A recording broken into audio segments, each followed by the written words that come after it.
받으시기를 주님의 이름으로 축복합니다. 여러분, 지난주 목요일, 그러니까 27일이 되겠죠. 한국의 문재인 대통령이 교회 지도자들 몇 분을 청와대로 초청해서 간담회를 가졌습니다. 지금 코로나 확진자들이 계속 늘어나는 이런 어려움 속에 교회가 방역에 좀 더 발벗고 앞장서 줄 것을 요청한 것입니다. 이 자리에 참석했던 목사님 대부분은요, 교회가 그런 정부의 방역 대책에 적극 협조할 것이지만, 그럼에도 교회의 본질인 예배 드리는 것에 대해서는 양보할 수 없음을 분명히 했습니다. 종교가 어떤 이들에게는 취미가 될 수 있지만, 신앙을 생명처럼 여기는 자에게는 종교의 자유는 목숨과도 바꿀 수 없는 귀한 가치이다. 그런 종교의 자유를 쉽게 공권력으로 제한해서는 안 되고, 예배 활동을 그 예배 활동의 중단을 명해서도 안 된다라고 하는 것을 대통령에게 말씀드렸습니다. 여러분, 그만 교회에서 예배 드리는 것이 중요하기 때문입니다. 물론 정부가 예배를 못 드리게 하는 것은 아닙니다. 비대면 온라인 인터넷으로 예배 드려 달라는 것입니다. 그러나 해보았습니다. 해보니까 가정에서 각자 비대면 온라인으로 드려보니까 제대로 된 예배가 안 되더라는 것입니다. 하나님이 받으실 만한 그런 온전한 예배를 드리는 성도가 그리 많지 않다라는 것입니다. 소파에 앉아 작은 전화기 속 화면에 시선을 고정시키지만 한 20분 정도 지나면 눈이 피곤해지고 허리가 뒤틀리고 어깨가 축 늘어지고 바닥에 내려앉게 되고 두 다리를 쭉 뻗게 되고 엎드리게 되고 누워서 말씀 듣다가 자는 것이 다반사가 되었다라는 것입니다.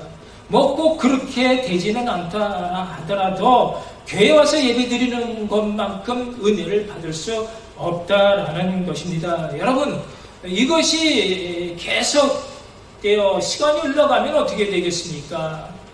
대부분의 성도들이 영적 고갈 속에 진짜 주님을 잃어버릴 수도 있겠구나 심히 걱정이 되는 것입니다.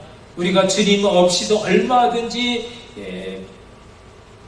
편안하면서도 편리한 그런 삶을 살아갈 수 있겠지만, 문제는 뜻하지 않은 때에 도적 강도를 만난다라는 것입니다. 저희가 편안하다, 안전하다 할 때에 잉태된 여자에게 산고의 고통이 이름과 같이 멸망의 호련이 저희에게 이르리니 결단코 피하지 못하리라 주님께서 말씀하시는 것입니다. 그래서 영적으로 깨어있는 성도는 세상의 무엇보다도 예배를 목숨처럼 소중하게 여기는 것입니다. 예배에 실패하면 내 영혼이 죽는다는 것을 아는 것입니다. 예배에 성공하면 어떤 상황에서라도 어려움을 만나더라도 성령 충만, 믿음으로 어려운 난관을 이길 수 있는 것입니다. 주님을 만나는 것이 예배고, 주님을 붙잡는 것이 예배고, 예수 중심의 삶으로 변해가는 것이 예배일진데, 주님을 만나지도 못하고 주님을 붙잡지도 못하고 예수 중심의 삶으로 변해가지 못하는 그 예배라면 그 예배는 참 예배 아니라는 것입니다. 여러분, 유다가 왜 망했습니까? 힘이 없어서 망한 것이 아니고요, 군세력이 약해서 망한 것이 아닙니다. 국제관계의 판단 미스나 경제정책의 실패나 정치적 분열, 부정, 부패 등 여러 요인이 있었지만 근본적으로는 백성들의 신앙 문제였습니다. 하나님을 떠나 하나님 없이 살았던 영적 타락이 결국 유다를 망하게 했습니다. 그 영적 타락 중심에 성전 부패가 자리하고 있었습니다. 성전에서 제사다운 제사, 예배다운 예배를 드리지 못하고 있었습니다. 성전에서 진리의 말씀이 선포되지 못하니까 백성들이 하나님 말씀에 관심이 없고 거짓 선지자들의 사탕 발린 그런 거짓 평화에 귀를 기울이며 마음을 뺏겼습니다. 더러운 영에 사로잡혀 음란과 혼란과 무대책의 삶을 살다 보니 참 신앙을 잃어버리게 되고 세상 쾌락과 안일한 종교 행위에 빠져버린 것입니다. 하나님이 보실 때 더 이상 이 백성들의 소망이 없었습니다. 희망을 찾을 수가 없었습니다. 그래서 하나님이 유다를 망하게 하셨습니다. 바벨론 제국에게 짓밟혀 나라를 빼앗기게 했습니다. 70년의 비참한 종살이의 그 고통을 당하면서 그동안 우리가 얼마나 어리석게 살아왔는가를 깨닫게 하셨습니다.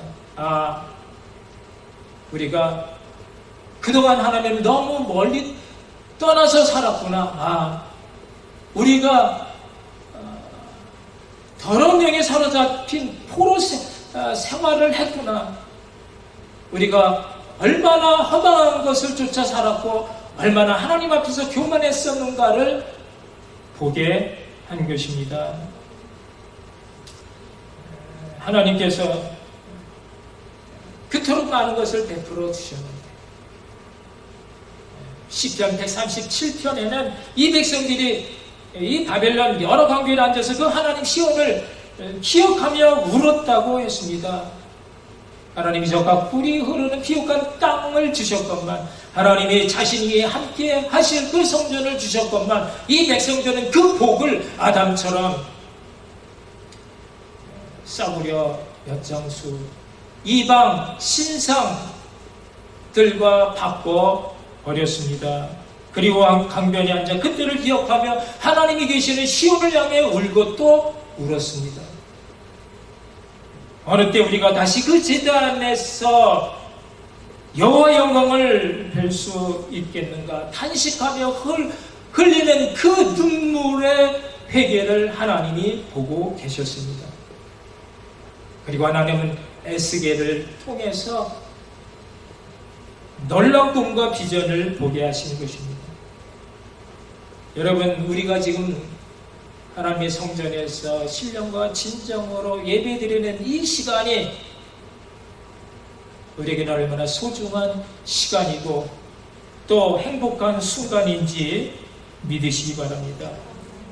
에스겔은 지금 민족의 위기요 절망 가운데 울고 있는 백성들을 보고 있고요, 또 그 백성들을 보고 계시는 하나님을 보았습니다. 하나님이 아직 그들을 사랑하고 계시며 이제 곧 치유와 회복으로 그들을 다시 일으켜 세울 것이라는 희망의 메시지를 들었습니다. 이제 더 이상 그들이 그발강가에 나가 울어야 할 이유가 없어졌습니다. 사람들을 찾아가서 이제 상한 마음을 만져주고 하나님 말씀 복음을 전해줍니다. 그렇게 하나님을 향하여 온갖 죄를 짓고 우상을 섬기고 심지어는 성전에서 이방 신 단무스를 위한 축제를 벌이면서 방종하며 하나님을 버렸는데, 그런데 하나님은 그런 이스라엘 백성, 자기 백성을 잊어버리지 아니하시고 기다리고 계셨습니다. 우리에게 아직 하나님이 계신다. 우리가 이제 곧 치유와 회복이라는 놀라운 새로운 비전을 갖게 된다. 뜨거운 가슴으로 희망의 메시지를 전합니다. 여러분, 에스겔서 37장에서 본 것이 무엇입니까? 수북히 쌓인 그런 마른 해골 뼈들인데 그것은 죽은 뼈였습니다. 그런데 하나님의 말씀이 들어가니 그 뼈들이 서로 연락하며 거기 살이 오르고 힘줄이 생기고 그 위에 가죽이 덮이고 거기에 생기가 들어가니 놀라운 그런 큰 군대가 된 것입니다. 말씀을 대언하고 생기를 불어넣으니 죽은 생명이 살아났습니다. 죽음의 골짜기에 놀라운 막강한 하나님의 군대가 일어서는 것을 보았습니다. 말씀이 있는 한 절망은 없다라는 것입니다. 말씀이 있는 한 다시 시작할 수 있다라는 것입니다. 말씀이 하고 말씀이 우리를 강하게 하는 줄 믿으시기 바랍니다. 이 은혜의 말씀, 이 모든 하나님의 은혜가 오늘 우리에게 이 시간 임하시는 줄 믿으시기 바랍니다. 오늘 본문의 말씀 에스겔 이상 중에 본 은혜 강물 속으로 여러분 모두 깊이 들어가시는 은혜 충만의 시간이 되시기를 주님의 이름으로 축복합니다. 첫째, 은혜 강물이 성전에서 흐르기 시작했다라는 것입니다. 본문 1절 우리 다시 한번 같이 읽어보면요. 그가 나를 데리고 성전문에 이르시니 성전의 안면이 동쪽으로 향하였는데 그 문지방 밑에서 물이 나와 동쪽으로 흐르다가 성전 오른쪽 제단 남쪽으로 흘러내리더라. 물이 어디에서? 성전 문지방 밑에서 흘러나왔습니다. 여러분, 이것은 은혜가 어디로부터 시작되는가? 우리가 어디로 가야 은혜 강물로 들어갈 수 있는가를 말해 주고 있습니다. 성전이라는 것입니다. 성전 중심의 삶을 살아야 은혜의 사람인 것입니다. 교회에 나와 무릎 꿇고 경배하며 주님을 높일 때 부어지는 놀라운 은혜가 있는데 이 은혜가 성도로 하여금 죄를 이기고 나를 이기고 세상을 이기게 하는 것입니다. 바로 그 성전이 예수 그리스도인 것입니다. 세상에 어떤 것으로도 무너질 수 없는 참 성전이 하늘로부터 내려왔습니다. 여러분, 이 예수님이 여러분 안에 계십니까? 아멘. 아멘. 예배로 그분을 만나 그분 안에서 사는 것이 성도의 신앙생활입니다. 그분 안에 뭐가 있어요? 영원하신 생수가 흘러 넘치십니다. 목말라 죽겠다 아우성치는 백성들에게 모세는 반석을 쳐서 생수를 터뜨려 주었습니다. 야곱의 우물가에서 영혼의 기갈로 영혼의 갈증으로 죽어가던 그 수가성 여인에게 예수님 주신 말씀이 곧 당신 자신이었습니다. 우리 한번 같이 읽어보면요. 이 물을 마시는 자마다 다시 목마르려니와 내가 주는 물을 마시는 자는 영원히 목마르지 아니하리니 내가 주는 물은 그 속에서 영생하도록 솟아나는 생물이 되리라. 아멘. 아멘. 예수님만이 생수의 근원이시여 생명의 본질이 되십니다. 세상에 어떤 것으로도 우리의 목마름을 대신할 수가 없습니다. 오직 예수 그리스도 십자가만이 죄인을 구원하셨기 때문입니다. 하나님은요, 우리에게 예수님 외에 다른 이름을 우리의 구원자로 주시지 않으셨습니다. 그러므로 다른 복음은 없나니 만일 누구든지 예수 그리스도 외에 다른 이름을 전파하거나 다른 복음을 전하는 자가 있으면 저주를 받을지어다. 사도 바울이 갈라디아서 1장 8절과 9절에서 말해주고 있습니다. 그만큼 예수님만 우리의 참 구세주가 되시기 때문입니다. 여러분 모두 이 예수 은혜의 강물 속에 깊이 들어가시기를 다시 한번 축복합니다. 아멘. 여러분, 그런데 이 물의 특징이 뭐라고요? 오늘 앞에 거꾸로 넘기면 1절에 맨 끝에 말이 뭐예요? 흘러내리더라. 이 은혜의 이 강물 특징은 흘러내리더라. 플로잉 한다는, 흘러간다라는 것입니다. 여러분, 물은요, 흘러가지 않고 고여있으면 썩습니다. 은혜도 마찬가지, 고여있으면 썩는 것입니다. 나만 잘 살고 내 식구만 잘 간수하면 된다가 아닌 것입니다. 그것은 기본이고요. 성도는 그 이상의 삶을 살아야 합니다. 매일 새로운 은혜를 받아야 하고 받은 은혜를 반드시 흘러보내야 합니다. 여러분, 우리가 다 읽지는 않았지만 6절부터 12절까지 말씀이 바로 이 강물이 흘러가면서 생명을 살리고 흘러가면서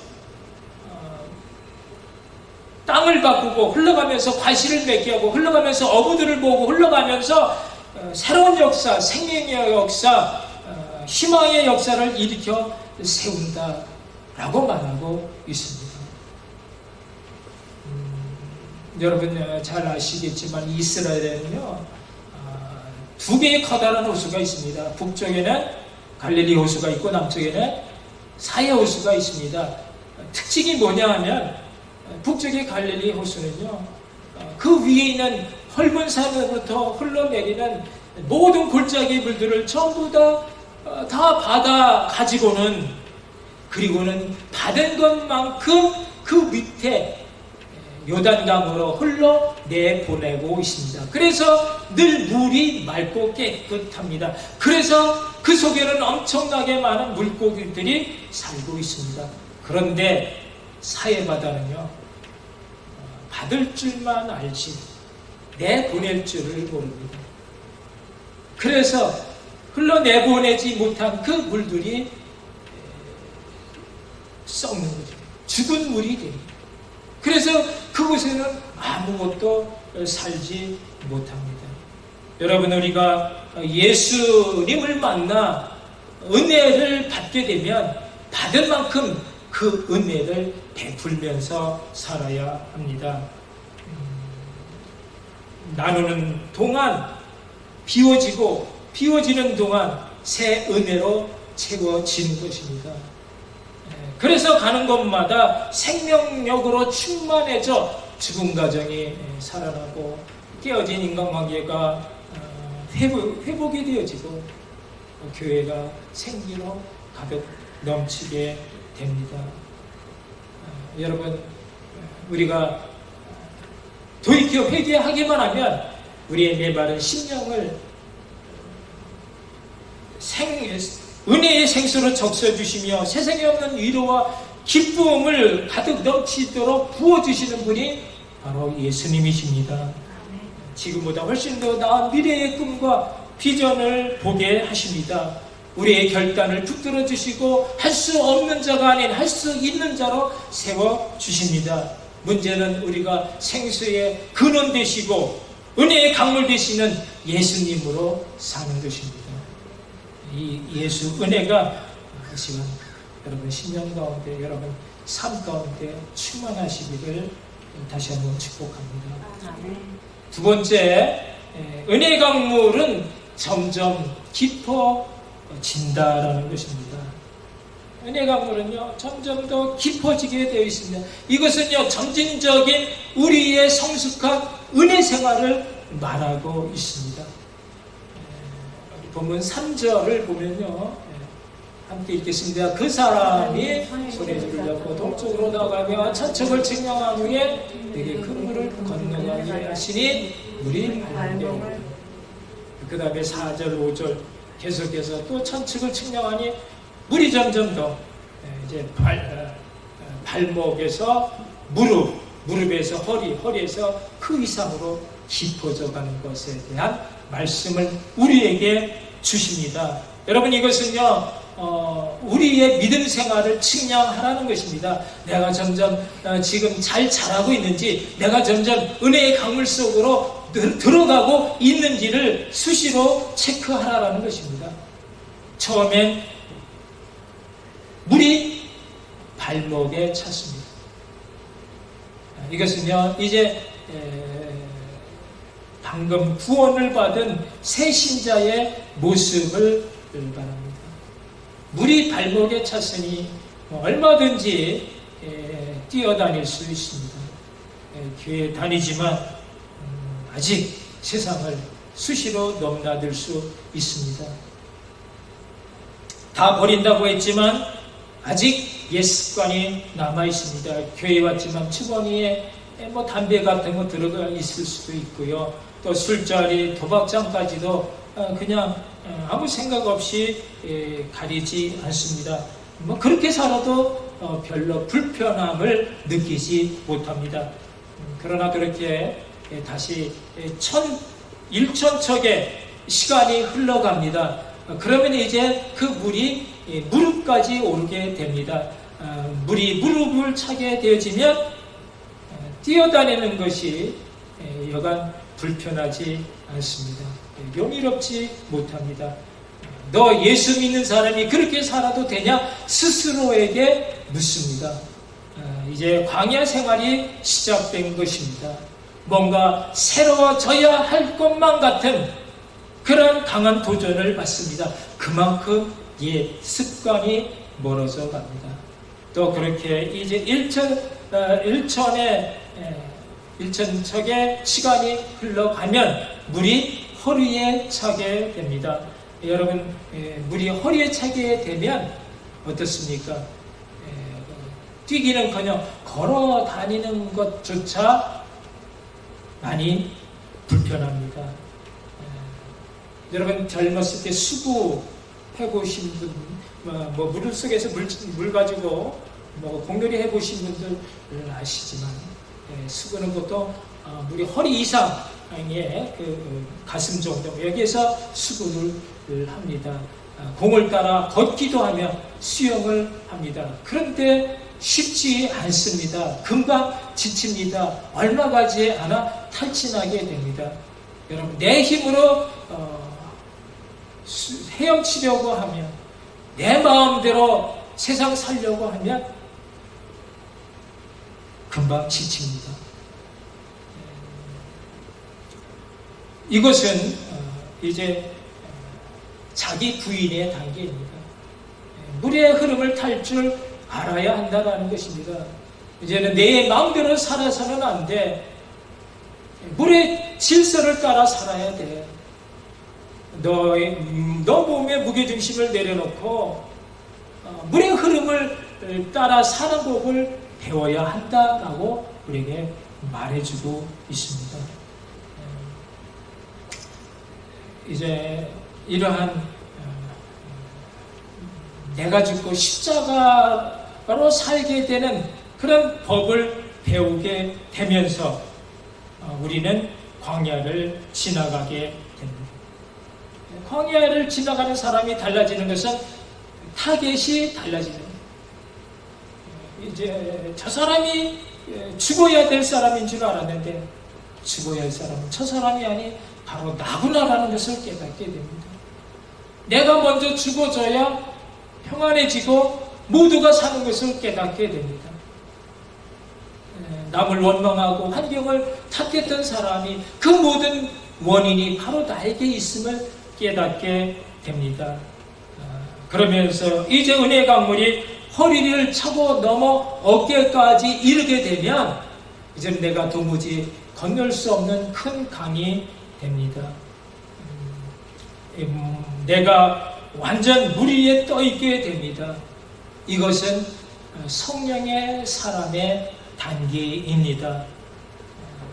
내 발로 걸을 수 없는, 그래서 온전히 그 물에 그 물의 흐름에 내 몸을 맡기는 그 법을 터득한 사람은 인생을 쉽게 살 뿐만 아니라 즐기며 사는 것입니다. 성령의 질서에 순응합니다. 말씀대로 사니 모든 것이 만사 형통 잘 풀립니다. 어려울 것이 없고 어려운 일을 만나도 대처할 방법을 아니까 두렵지 않습니다. 높은 파도가 오면 올수록 그 파도 타는 법을 알기에 두렵워하지 않고 그 파도를 즐기는 것입니다. 인생 윈도 서핑 하는 것처럼, 높은 파도 즐기면서 사는 것입니다. 늦기 전에 손을 씁니다. 미리 알아서 순종합니다. 그것이 바로 성령의 사람의 인생인 것입니다. 여러분, 그러나 교회 생활 아무리 오래 해도 그런 성령의 사람이 되지 못하고 늘 항상 자기 힘으로 거센 물살을 거슬러 올라가려고 하는 사람이 있습니다. 얼마나 힘듭니까? 힘이 아무리 세도 소용이 없습니다. 열심히 죽으라 헤엄쳤는데 조금 지나면 다시 언제나 제자리입니다. 10년 이상 수고했지만 남는 것이 없다면 얼마나 불쌍한 인생이겠습니까? 우리 모두 주님 앞에 섰을 때 칭찬받고 또 받을 상급이 있어야 하는데, 내가 나를 위해 수고한 것이 뭐냐? 너만을 위해서 살지 않았느냐? 질책을 받는다면 여러분 너무나 후회만 급한 인생이 되지 않겠는가? 우리가 이제 어떤 사람이 돼요? 여러분, 내 자신이 지금 이런 은혜 강물 속에 어느 정도의 물속에 잠겨 살고 있는지 돌아볼 수 있기를 바랍니다. 나는 과연 누구라도 품을 수 있는 사람, 주님의 사랑으로 용서하고 이해하고 배려해 줄 줄 아는 사람, 무거운 짐을 함께 지고 좋은 곳을 함께 나눌 줄 아는 그런 성령의 은혜의 사람인지, 이 시간 주님 앞에 자신을 바라보며 그런 사람, 우리의 목표가 최고 성령의 사람 되어지기를 바랍니다.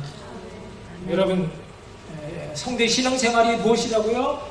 점점 깊어져 가는 것입니다. 늘 제자리가 아닌 조금이라도 변화되어져, 조금이라도 그 은혜 가운데 점점 들어갈 줄 아는 그런 성령의 사람이 되는 것입니다. 그럼 처음엔 신통치 않습니다. 교회 다니는 것도 신통치 않고 예수 믿는다고 해서 뭐 특별한 그런 은혜를 느끼지 못합니다. 하찮은 것 때문에 마음 빼앗기고 속상해하고 짜증내고 시험에 들고 원망하고 불평하지만, 그래서 은혜를 받아도 그것이 은혜인 줄 깨닫지 못할 때도 많이 있지만, 그러나 가랑비에 옷 젖는다고 처마 밑에 바위가 떨어지는 빗물에 패어 들어가듯이 우리가 말씀을 듣고 또 듣다 보면 어느 순간 그 말씀이 나를 사로잡아, 그래서 내 안에 예수님이 살아계시는 것이 점점 더 확실하게 강하게 느껴지면서, 내가 신앙적으로 깊어져 가고 있다, 내가 신앙적으로 신령한 하나님의 세계에 들어가고 있음을 깨닫게 되는 것입니다. 때로는 강력한 은혜가 밀려서 감당할 수 없어 도대체 이게 뭔지 알 수 없는 기쁨과 그 감사가 흘러 넘치게 되어지는, 그래서 하나님 앞에 하나님 더 경외하게 되고 하나님을 높이며 은혜 가운데 그 강물 속에 깊이 들어가는, 그것이 바로 성도의 신앙생활인 것입니다. 이 강물이 흘러가는 곳마다 생명의 역사, 풍성한 은혜의 역사가 일어났듯이 여러분 가는 곳마다 복음의 놀라운 역사, 생명이 살아나고 풍성해지는 은혜의 열매들이 여러분의 삶 가운데 가득 넘쳐나기를 주님의 이름으로 축복합니다. 축원드립니다. 기도하시겠습니다.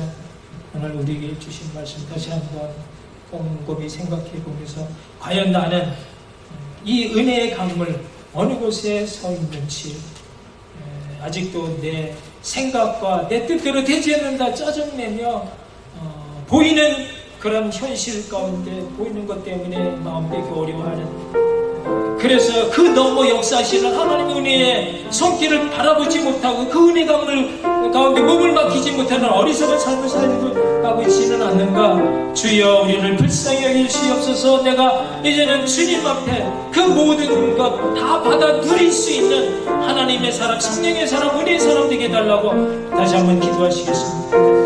사랑의 하나님, 은혜를 감사합니다. 귀한 말씀 우리에게 생명이 되어서 하나님의 바라보게 해주시니 참으로 감사를 드립니다. 우리는 연약하고 우리는 무지해서 때로는 실패하고 실족하며 넘어질 때도 많이지만, 그러나 언제나 찾아오셔서 우리의 참의 눈물을 바라보시고 그 눈물을 받아주시며 그 아픈 곳, 상처난 곳, 고통의 그 현장에 오셔서 우리를 붙들어주시고 안아주시는 사랑의 주님이 있는 것을 알기에 오늘도 기쁨 가운데 주님을 바라보며 새로운 희망과 소망 가운데 치유되고 회복되어지는 놀라운 하나님의 은혜의 강물 속에 우리 자신 다시 한번 던져 넣습니다. 하나님 받아주시고 이 어려운 세계, 정말 주님 없이는 살 수 없는, 그러나 주님이 계시기에 아무리 어려운 난관이라도 기쁨으로 충만한 은혜 가운데 살아오시는 저희 모두가 되시고 하나님 역사해 주시고 하나님 인도하여 주시옵소서. 오 주여, 오 주여.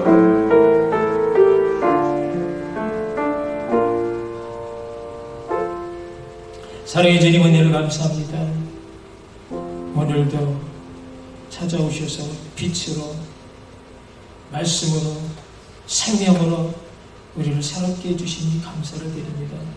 이제는 주신 말씀이 생명이 되어 세상에 나가 세상을 이기고 죄를 이기고 주님을 드러낼 수 있는 하나님의 존귀한 자들로 다시 한번 세움을 받게 하시고 은혜 강물 속에 세상을 바로 세울 수 있는 하나님의 사람들 다 되게 하여 주시옵소서. 예수님 이름으로 기도합니다.